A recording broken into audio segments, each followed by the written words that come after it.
This happened about 10 years ago, and to this day, I still think about it every Christmas. I was 18 at the time, living with my mom in a quiet suburban neighborhood. Our family wasn't big on the holidays after my parents' divorce, but my mom still insisted we go to a Christmas party hosted by her best friend Karen. Karen's house was in a nicer part of town, huge with lots of open spaces and fancy decorations. I didn't want to go at first, but my mom guilted me into it, and I figured I'd spend the night.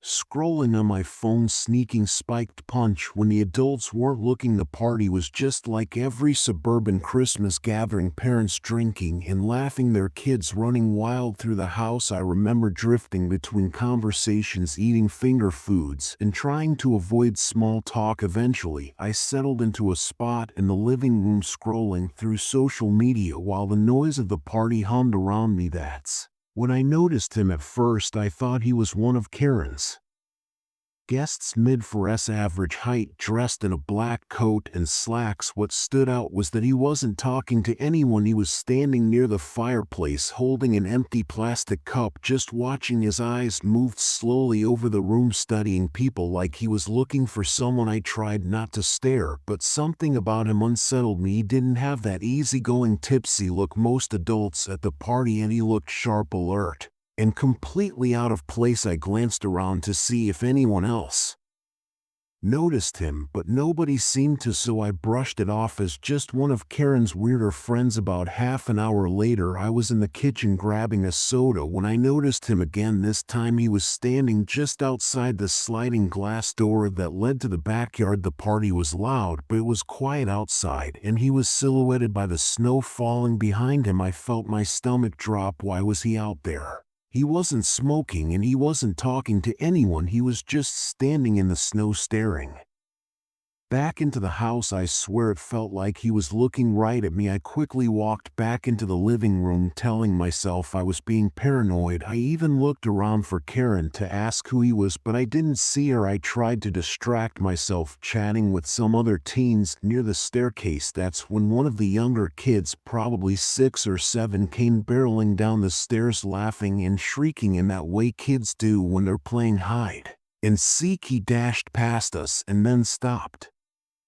short in the hallway. "Hey," the kid said, pointing. "Who are you?" I turned to see what he was talking about, and there he was again. The man was standing halfway up the staircase, staring down at us. I froze. His expression was completely blank. He didn't seem embarrassed or surprised to have been spotted. He just stood there, his hand resting lightly on the banister. The kid frowned, clearly unsettled too. "You're not supposed to be here," he said loudly. At this point, one of the older teens noticed and laughed nervously. "Dude, what are you doing upstairs? That's off limits." The man didn't say anything. He tilted his head slightly as though considering something, that then turned and disappeared back up the stairs. Everyone went quiet for a second, and I felt a chill go down my spine. "Who is that guy?" I whispered. "Maybe he's Karen's brother or something," someone suggested. I wasn't so sure. Karen didn't have any siblings, at least none I'd ever heard of. I decided I'd had enough of the weirdness and went to find my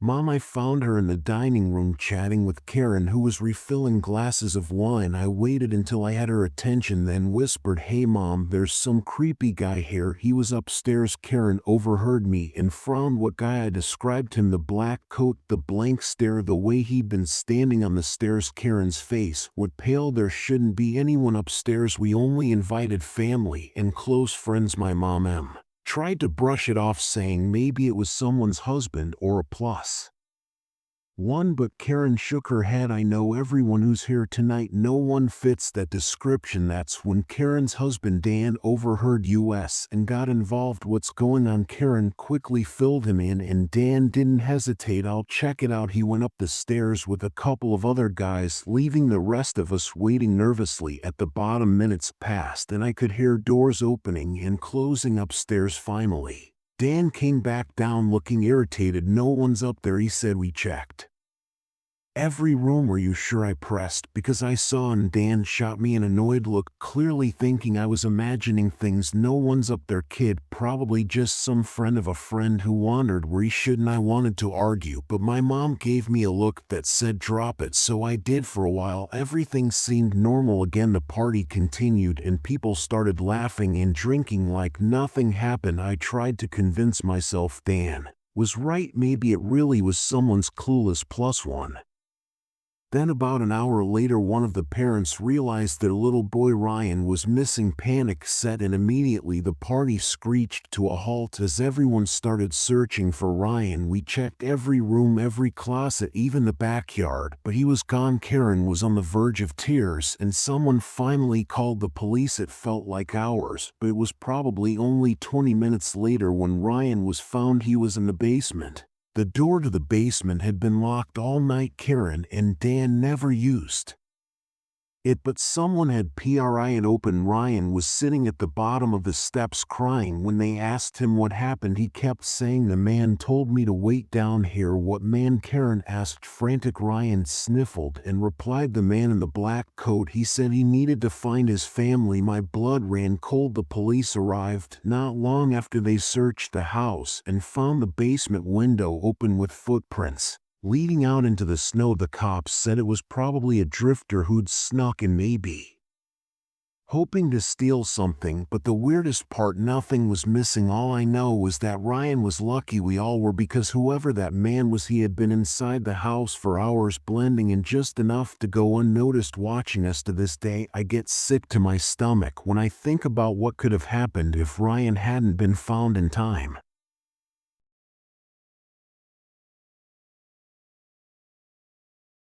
This happened on Christmas Eve when I was 16, and it's something I'll never forget. I live in a small, quiet town in upstate New York where everyone knows everyone and crime is practically non-existent. I always felt safe there, especially during the holidays when the snow would blanket the streets and everyone's homes glowed with cry lights. But that night shattered the illusion of safety I'd always taken for granted. My parents were at a neighbor's Christmas party, and I had decided to stay home. I wasn't much for small talk, and being surrounded by adults sipping wine didn't sound appealing. Besides, I had a bunch of horror movies queued up and planned to spend the night lounging on the couch with popcorn and hot chocolate. It was snowing heavily outside, the kind of snowfall that makes everything quiet. The only sound was the occasional creak of our old house settling in the faint howl of the wind.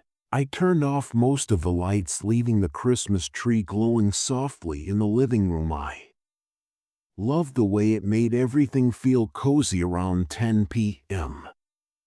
I paused my movie to grab more popcorn from the kitchen. As I was walking back into the living room, something outside caught my eye. We have this big picture window in our living room that looks out onto the front yard. Normally, it gives a great view of the Christmas decorations, the snow-covered trees, and the road beyond. But that night, I noticed something that made me stop dead in my tracks. There was a man standing at the edge of our yard. At first, I thought maybe he was one of our neighbors or someone walking home, but he wasn't moving. He was just standing there. The snow was falling hard and he was obscured, but I could make out the shape of him, a tall figure wearing a long coat and what looked like a hat. I squinted through the dim light, trying to see him better. He didn't move, he didn't wave, he just stood there facing the house. A cold feeling crept into my stomach. I tried to rationalize it. Maybe he was lost, maybe he was waiting for someone. But why would he just stand there in the snow? Staring, I closed the blinds. Out of sight, out of mind, I thought. I told myself I was being paranoid and tried to go back to my movie, but I couldn't shake the feeling of unease. My eyes kept drifting back to the window, half expecting to see him still there. After about 15 minutes, I decided to check. I didn't pull the blinds up completely, just peeked through one of the slats. He was closer. He was now standing halfway up the yard, closer to the house, still motionless, still staring. My heart started Pounding in my chest, this wasn't normal. I grabbed my phone and texted my mom, "Hey, is anyone supposed to come by the house? There's a guy outside and it's creeping me out." She didn't reply immediately, probably too busy at the party. I told myself to relax and that maybe the man was just someone passing through, but deep down I knew that didn't make sense. I checked the window again. He was closer this time. He was at the edge of the porch. The only thing separating us now was the front door and a thin pane of glass. I could see him more clearly now. His coat was long and black, dusted with snow, and his hat cast a shadow over most of his face, but I could see his mouth. It was stretched into this unnatural smile, too wide, like he was enjoying some sick joke that only he knew. I backed away from the window and locked the front door. My hands were shaking as I checked the back door and all the windows to make sure everything was locked. When I was certain the house was secure, I grabbed a kitchen knife and went into the living room, keeping my phone close. I checked the window again, terrified of what I might see. He was gone. The porch was empty. The yard was empty. He had disappeared. I felt a mix of relief and lingering dread. I kept telling myself that he had probably just moved on, but I couldn't let my guard down. I sat on the couch, clutching the knife and staring at the front door. About 10 minutes later, my phone buzzed. It was my mom. "Sorry, sweetie. No one should be there. Lock the doors just in case.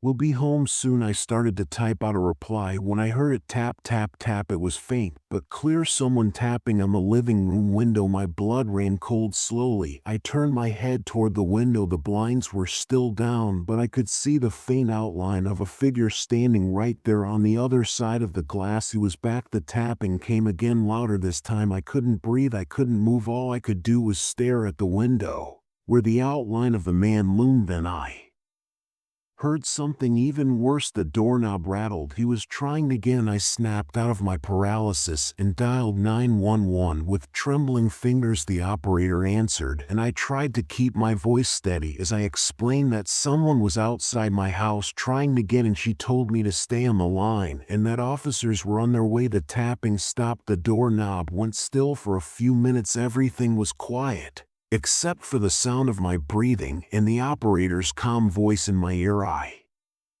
thought maybe he'd left again. Then I heard footsteps. They were slow and deliberate, moving around the side of the house. "The police are almost there," the operator assured me. I sat frozen on the couch, gripping the knife so hard my knuckles turned white. I listened as the footsteps moved to the back of the house. Then they stopped. The back door handle rattled. I thought I was going to be sick. I whispered into the phone, "He's at the back door now. Please hurry." Finally, after what felt like an eternity, I saw flashing red and blue lights outside. 2 police officers came to the door and I let them in, my whole body shaking. They searched the yard and the surrounding area but didn't find anyone. The snow had covered most of the footprints, but they could see a few leading up to the house. The officer stayed with me until my parents got home. My mom was horrified, hugging me and apologizing over and over for leaving me alone. The police said it was probably someone looking to break in,